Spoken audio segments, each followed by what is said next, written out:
yang sudah mempersilahkan saya di kampus ini bukan usaha yang kita saya mampu bawa.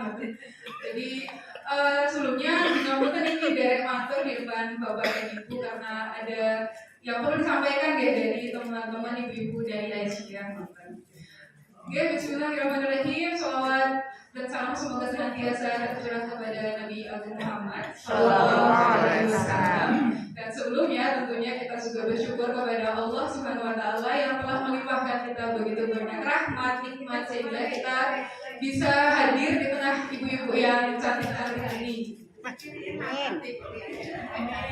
Boleh pantun ria nggak Bu? Boleh. Buah serikaya baru dipetik. Cakep. Dipetik jadi selai. Cakep. Ibu-ibu yang cantik sudah bisa kita mulai. Ya. Nah tapi sebelum dimulai kayaknya kita perlu ini tes konsentrasi Ini yang biasanya saya terapkan kepada anak-anak kelas 1 memang cuman ini biasa disukai sama semua kalangan. Kalau tepuk pagi berarti tepuk sate. Jadi tepuk pagi. Kalau tepuk siang berarti tepuk siang. Tepuk sore berarti 3. tepuk sore. Kalau malam waktunya sare jadi waktunya. Tepuk pagi, tepuk siang, tepuk sore, tepuk malam. Tidak ada.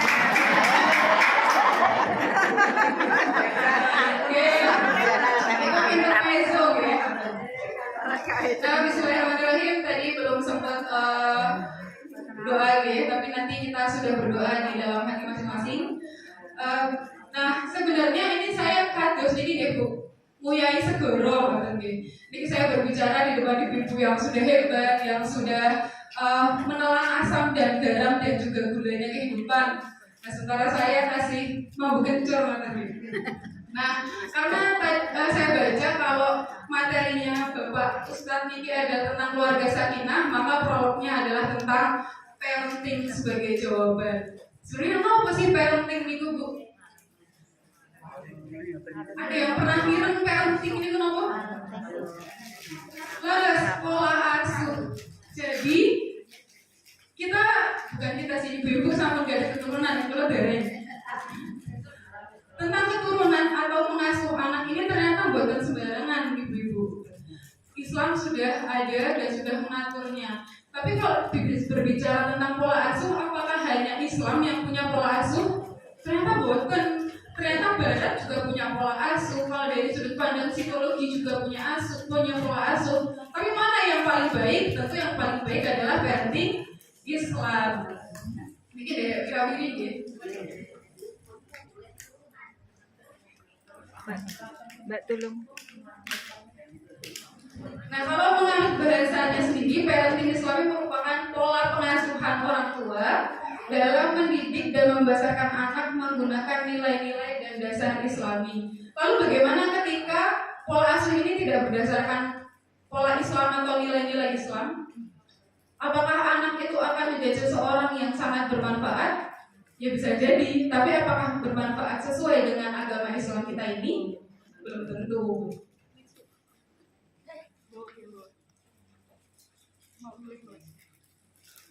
Nah, metode parenting kekinian. Kenapa harus kekinian? Kenapa enggak keduluan? Ternyata ini sudah jauh digadang-gadang kali imam kita, Imam Ali bin Abi Thalib. Imam Ali ini tuh ngendika, ajarilah anakku sesuai dengan zamannya. Jadi harus kekinian. Ketika anak lahir tahun 2000, ya diajari dengan zaman 2000. Kalau diajari zaman 2010, ya keduluan. Kalau 90 ya kelawasan atau gitu. Nah, kenapa sih anak itu harus dididik?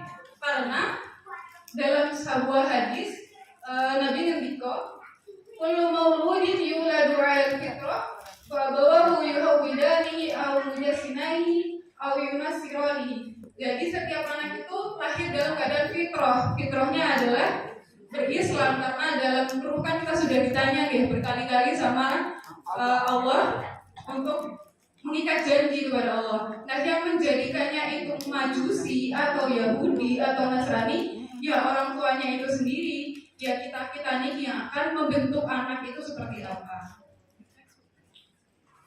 Nah, berbagai parenting itu kan banyak gitu. Ada banyak perdebatan gimana sih pola asuh yang baik gitu. Tentu ada banyak, tergantung dari sudut pandang masing-masing. Kalau dalam psikologi ada yang namanya parenting otoriter, atau semua kemauan anak itu disetir oleh orang tua. Atau ada juga yang permisif, kebalikannya otoriter, semuanya kepada anak. Anak mau A dikasih A, anak mau B dikasih B, akhirnya jadi manja. Ada juga yang namanya parenting otoritatif, ini demokratis. Jadi anak itu dilibatkan dalam pengambilan keputusan. Nah, kalau kita berbicara tentang parenting yang sekarang, ada parenting modern yang digaungkan oleh Imam Al-Ghazali. Apa aja sih ya parenting itu? Yang pertama ada disiplin. Sebenarnya untuk membiasakan anak disiplin itu kan Islam sampun gak ada caranya gitu. Dengan sholat 5 waktu itu anak sudah akan terbiasa dengan disiplin. Yang kedua, mendidik akhlak dan karakter. Bahwa akhlak dan karakter ini menjadi sesuatu yang sangat dibutuhkan sekarang ini Bapak Ibu. Kenapa? Karena saat ini itu kan banjir informasi gitu. Scroll TikTok 8 jam sehari, itu ada udah berapa ribu yang anak lihat. Scroll Instagram, YouTube. Dari banyaknya pilihan itu ternyata membuat anak itu kebingungan harus mencontoh yang mana. Banyaknya informasi bukan menambah anak, oh aku mau ini, mau itu gitu. Kenapa saya bisa bilang kayak gini? Karena saya survei kecil-kecilan dengan anak-anak SD, itu gak cuma SD tapi SMP. Mereka ditanya mau cita-cita jadi apa, belum tahu. Karena terlalu banyak yang mereka tangkap informasinya. Nah, pembentukan karakter dan akhlak Islami ini perlu sekali dididik dari rumah. Kenapa sih pendidikan akhlak ini jadi sesuatu yang penting? Karena Rasul pernah ngedik ke ini boys tuh liutamima makarimal akhlak, hadis riwayat Al-Baihaqi, yang artinya aku diutus untuk menyempurnakan akhlak. Nah, akhlak dan adab itu ternyata berbeda ibu-ibu. Akhlak itu buah dari ibadah. Kalau adab itu buah dari belajar. Jadi dua-duanya yang perlu diterapkan dan ternyata masih bisa untuk selalu dikembangkan. Nah, memberikan makanan yang bergizi dan halal, karena ternyata karakter anak itu juga bisa ditentukan oleh apa yang dia makan. Loh, kenapa? Korelasinya bagaimana? Tentang halal dan tidaknya.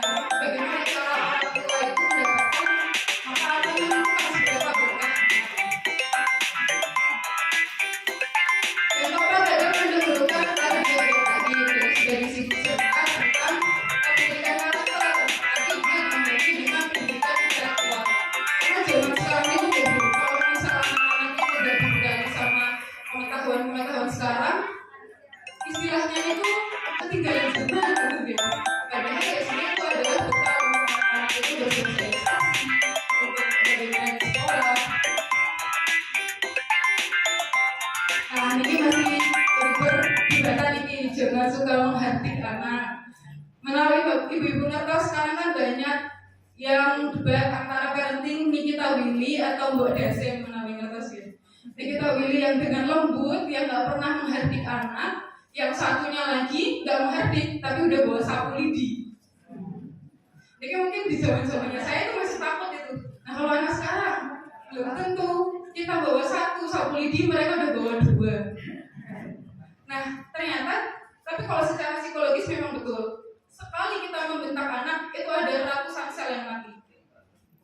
Nah, tapi apakah menghardik anak ini juga sama sekali tidak diperboleh? Ternyata dilihat dari bagaimana karakter anaknya. Kalau karakter anaknya jangan gitu tapi malah tetap bawa sapu lidi 2, ya kita bawa sapu lidinya 3. Itu boleh kayak gitu. Maksudnya itu adalah sesuai dengan karakternya anak. Dosen saya itu pernah bilang gini, kalau anak sedang ada dalam karakter gajah, ya batasannya jangan dibuat pagar, dibuat kali. Kalau anak sedang berkarakter muda, dikasih batasannya kali, jangan pagar. Kenapa? Kalau misalnya gajah dikasih batasannya pagar, lah dambruknya ya gampang sangat tahu gitu. Tapi kalau kali ya dia bakal nyemplung.